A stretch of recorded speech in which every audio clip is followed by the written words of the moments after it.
My name is Dylan Doe's match support specialist here at Heart of Iowa Big Brothers Big Sisters. I'm here with Pat and Nancy Kremer, who have been a part of our organization by my best estimation.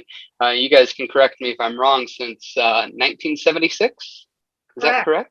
Correct. So over the last next year, we're celebrating 50 years as an organization. You guys have been with us off and on, but more on than off for the last 45 years. So Nancy, I'd like to start with you. How did you become a part of Heart of Iowa Big Brothers Big Sisters in 1976? We moved to Marshalltown in 1975. Prior to that, I was a caseworker for North Dakota Department of Social Services. And I did a lot of management of child abuse cases and just a little bit of everything. And so when we came to Marshalltown, I preferred to look for a job in the social service field, but something with a little more positive take. My job was very stressful, and I just was starting to feel the stress. And so I started with the school district as an educational aide in 1975, worked for 6 months. And during that 6 months, my principal was Dwayne Meyer, and that was at Robert Hansen School. And he told me he knew my background and we had talked, and he told me about a job that was opening up with Big Brothers Big Sisters. And I had heard of Big Brothers Big Sisters before, but he told me about the position, and I applied and got it. And it really was a wonderful thing.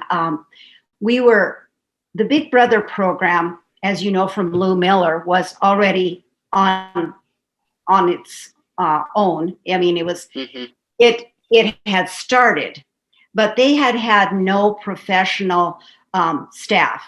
They had a lot of volunteers, a lot of people who were interested in getting it started in Marshalltown. And so when I came on, that's what they were looking for. They were looking for somebody in the social service field. And so we started really small. And in January, that's when I started, of 76, the Big Sister program started. So that was pretty exciting to start making sister matches after, getting to know the brother matches. So we started small, and I don't think we joined the national program. Lynn can probably help better on that.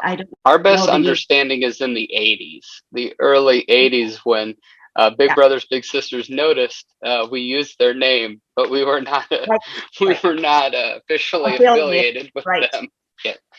What now today takes a 30-second Google search took a little bit more 40 years ago to figure out who was in and who wasn't. Yeah. So I was in the beginning of that, and just kind of making the rules up as we went along. But then when we joined national, that gave the program a lot more structure, and I felt a lot more credibility.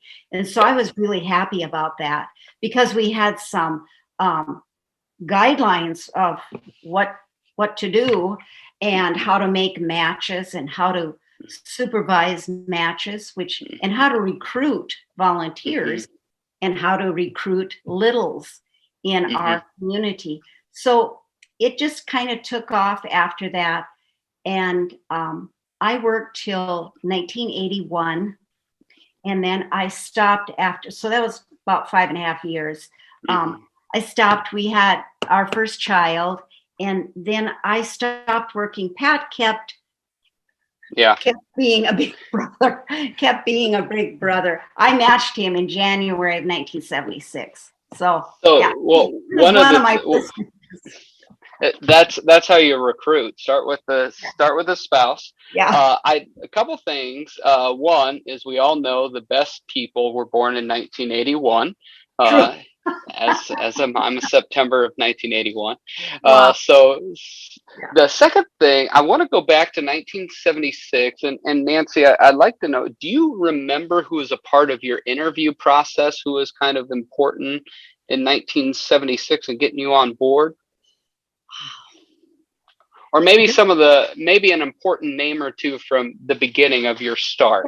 Yes, I don't remember the interview so much, but the people that were involved, of course, Lou Miller, Diane Baker, Karen Newroth, were all part of the board. They had a loosely structured board, but they really worked hard at getting kids that they had heard about that needed some one-on-one attention. Bill Martin was right. I don't know if he was 1976, but he was at the beginning working. And Bill Fry. There are probably many people that I can't remember. Yeah. Yeah, Lou said the filing cabinet early on was a paper bag, so I can understand that structure is the big idea. I feel akin to Lou in that big idea. We're going to accomplish a big task, and all details can take care of themselves. Often they take care of themselves by hiring people that know how to deal with details. Well, no, and I came from the Department of Human Services, and so I was really very detail oriented because I had to be. And so when I stepped in, I kind of wanted to get organized that way. And then we became part of national. So I'd like to think that things started really taking a very organizational type of look to it. So one thing, Nancy, you said you served in that executive director role, seeing a lot of great things initially, that Big Brothers becoming Big Brothers, Big Sisters. But as you look back at that 5.5 year run as executive director, what is the thing that you're most proud of or that sticks with you the most almost 40 years later since you stopped being the executive director? Would you say that again? What sticks with you the most out of these 40 years? What are you most proud of your time as director?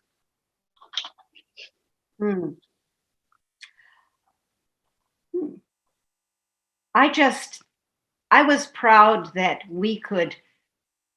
Well, I was very proud to think that the adults in our community that stepped forward to be volunteers, to spend time every week. We ask a once a week commitment. And we did, being part of national, we learned how to do supervision, and we were keeping files up on the supervision. So we knew if they were really getting together or if they weren't. And we also spoke with the mother. Usually, back then it was single parent. I think it started out, children were from single parent homes. I don't think necessarily now they have to be. No, but that was my understanding from talking to others around that time, that definitely single parent homes were kind of the focus. So we were speaking to a parent and a child, that little. So we were getting a really good feel for how things were going. So I guess I would say that I was most proud of having it look like what it was supposed to look like, and really making a difference in the lives of those children. Yeah, the funny thing is exactly what you're doing in 1976 and 1981 is what we're doing in 2021. It's our same thing. We believe that in mentoring there's three big components: the organization that kind of is working along with the parent guardian, and then also with the mentor, all to help benefit this child. And it's the same thing. I was struck in my conversation with Lou Miller that whatever was happening in our society in the 70s is still kind of what's happening now, and the Right. goal of mentoring is the same thing. It how is. do we how do we unlock that potential and that power in kids so they can be all that they were created to be? I think those are kind of the driving forces that So have been true over our 50 years. Pat and I were talking about that, and we were saying the need has not changed, really. There's still a huge need out there for the one-on-one connection for many children, and Yep. so I don't think, it's looked a little different over the years. Now it's, and I remember beginning doing background checks. I mean, there was a time I'm not sure Lou Miller did background checks because things now have changed. Now Yep. you're doing background checks of the Yeah. bigs you invite into the program to Yeah. to spend time with a little, Yep. for safety. Along with interviews. Yeah. Along with, Exactly. yeah, I think it's 7 background checks and then Uh-huh. interviews. And Mm-hmm. so, and one of the things was those people that volunteer an hour a week. Pat, you were lucky enough to be one of the Nancy's first recruits. And from your perspective, kind of entering into this world, you come from an education background. What drew you, aside from your wife saying you need to do this, what drew you to the work of Big Brothers Big Sisters? Well, as you said, as a educator, I saw the value in young people having good role models in their life, and I was fortunate enough to grow up in a family where I had 2 parents and grandparents that lived nearby, and aunts and uncles, and teachers and coaches, and lots of adult models that kept an eye on me and encouraged me and cheerleaded me, and so I knew the value and saw the value in it from the beginning. And you have, I just had a story this morning that your folder at the office was so big because of your years, is they've had to move it into a couple different folders. This is what I was told today by our director, Lynn Carroll, that it's the Pat Kramer file is a thick one. And I would love to know, Pat, we've talked a little bit about this, but I'd love to know about your first match, both when you were actively mentoring and just kind of the long range of 45 years later, a little bit about that match. Yeah, it's definitely a warm spot in my heart, that first match. I was 25 years old and a teacher at Anson Elementary School, and my little brother was a 5th grader at Glick School when we were first matched, and we had a wonderful time together until he graduated from high school. A lot of times out playing golf or tennis and going to football games and just throwing a frisbee around and getting to know each other well. And since the time he's graduated and gone on, he works for a company that makes hospital measurement equipment, and so he travels the country and services equipment and sells it. And once in a while, I'd get a phone call from him from the East Coast, or he'd be back in town visiting his mom, and he'd stop and I'd get a chance to meet his wife. And he's now a grandpa. He has less hair than I do. So this is a benefit of our program. If you mentor, your hair will outlast your littles. That's a rule. It's a side benefit. And he's definitely giving back to his community. He's very involved as a coach in their baseball program, and where he lives down in the Kansas City area. And his name is? Well, his name's Jeff Foster. Okay. Yeah. So that's incredible to me. 45 years ago, you new educator, new to town, you buy into mentoring, 5th grader at Glick, and then you're with him for roughly 7-8 years of building that relationship. And then just to be able to see him as now a grandparent. I think like not every mentoring story is like that, Right. but Right. But there's also that fact of what we know about mentoring is, and you said you had a slew of different mentors, both formally and informally, that every piece has something new, something different. So Pat, over your time, and my best understanding is I don't know anybody aside from you two that have had a longer involvement, almost continuous. I know you guys bowed out at different points as family grew, but like you guys have seen, you guys have the best picture of both Nancy, you being on staff, Pat, you being a longtime volunteer, and Nancy, you volunteering as well. How many matches do you guys believe you've had in your time at Heart of Iowa Big Brothers Big Sisters?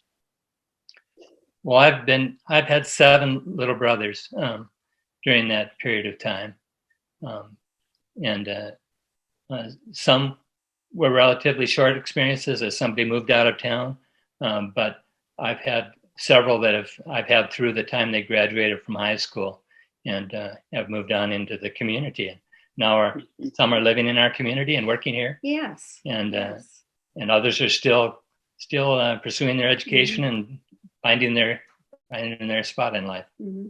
Yeah.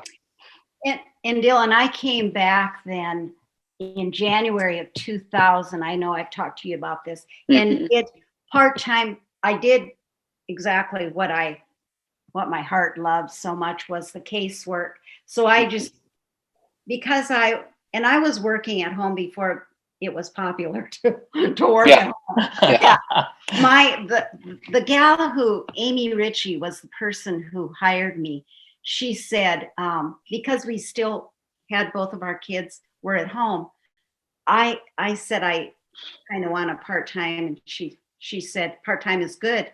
And if you'd like to work out of your home. And I said, yes, I would. How do you think we could set that up? And so we did. We set it up. And it was way before people working out of their home have done now. And it worked.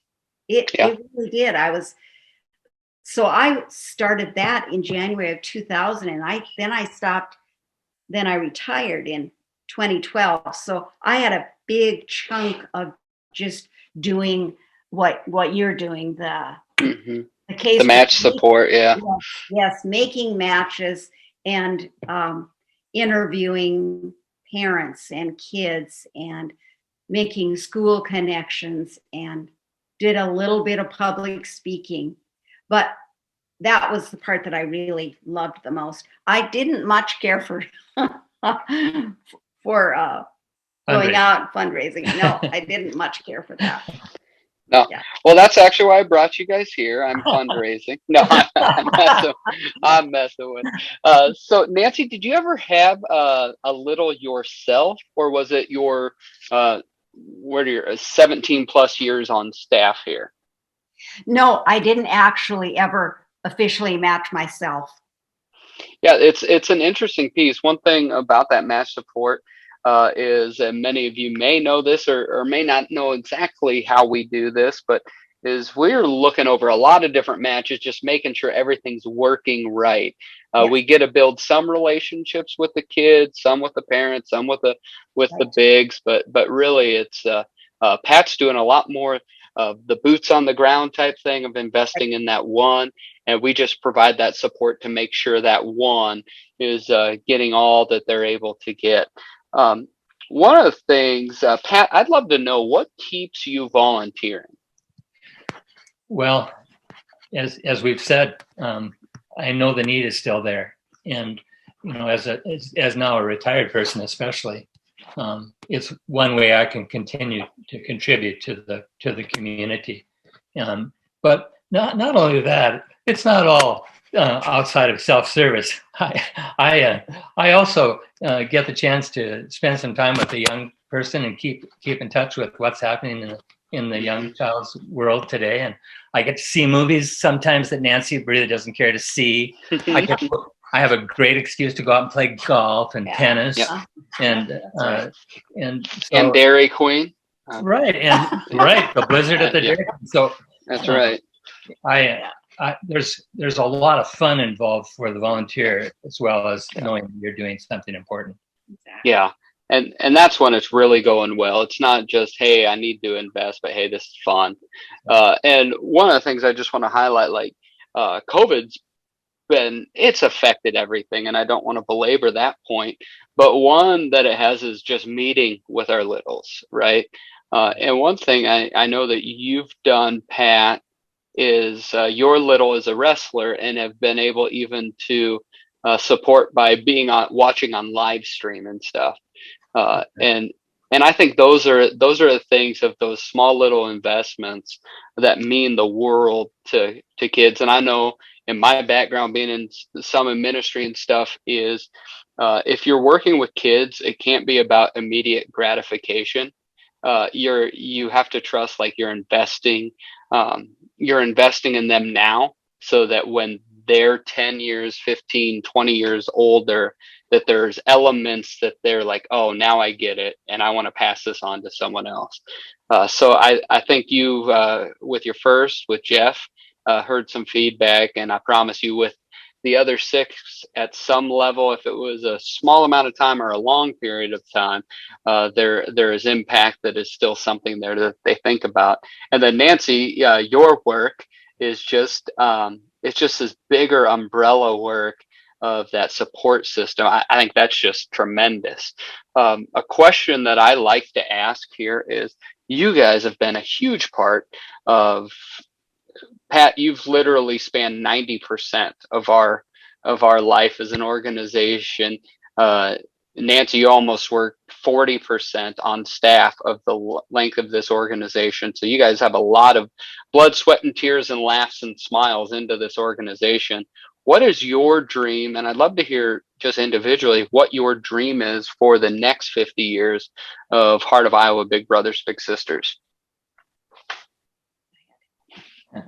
Well, I just hope the program can remain vibrant, and that this next generation of potential volunteers will step up and be the people that we need to continue to provide good examples for our young people. You know, as I think about the organization, I think about the moms that I worked with during this time. They're the superheroes in my view. They not only in the day-to-day parenting that they do sometimes as the lone parent, but also because they've reached out to the community and got their kids involved in school activities and church activities and then a program like ours. Mm-hmm. Yeah, and a lot of those, and I don't know, have all your matches been boys? They all have been, yes. Yeah, so single moms of boys. My mom was a single mom of a boy.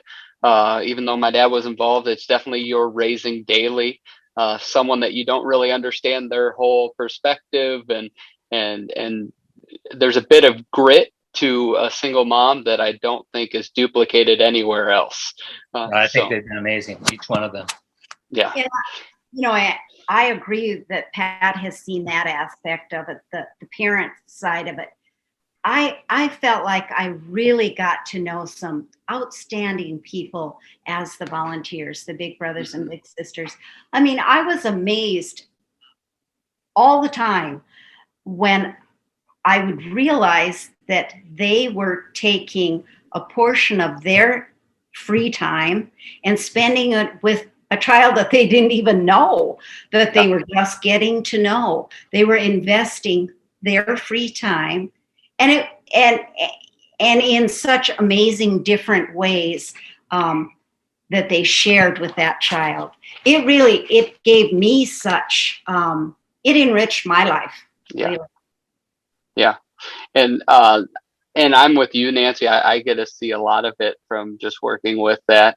And this is not because you are on the Zoom call with me, though, Pat, there's multiple times people watching this won't know this, but I've been in this position since November of 2020. As we record, it's March of 2021. So about 5 months in, there's been at least 2 to 3 times where I say, hey, Pat, will you please look at this? Will you tell me how can I better do this? I've known you guys longer than my time on staff, but the just the asset, Pat, that you've been to me is greatly appreciated. And that's just personally. But as an organization, we are definitely indebted to the Kramer family, and we incredibly appreciate the hard work that you have put in. So I want to leave us with this. I would love to have one word of advice from each of you for a potential big who's thinking like, I need to be a part of this, maybe formally as a weekly big, or maybe just somebody saying, I'll volunteer here and there, however you need. What would you guys say? I would say if you're considering it, do it. And if you have any questions about it, ask for the name of a big brother or big sister to call and talk and get your questions answered from somebody who's done it. But we need you. Yeah. And I guess I would say that to a potential big or somebody thinking about it, this is going to, you're going to get a lot out of it. You will be giving a lot, and that's what you are thinking when you enter into the program. I'm going to be giving to this child who needs me. All true, but you're going to be getting so much back by the interaction with other bigs, because they're in the group activities. You'll have that, but also by what you get back from the interaction with that child and his family or her family, and the staff, and it is amazing. Yeah, and you get to do some things you might not otherwise get to do. Yeah. And we always say our number one goal beyond child safety is to build friendships, and we know all friendships are reciprocal, right? It's give and take, and it's a lifetime connection that you may get to see each other a lot or a little, but that it's still there, and it's all about investing time. So I just, again, greatly appreciate the work that you've done to get us to this point, and the work that you continually partner with us in. And I'm biased, but you guys are tremendous volunteers, have been a tremendous advocate for what we do. And we are looking forward to the next 50 years because of the great 50 years we've had to build on. Thank you guys very much. Thanks.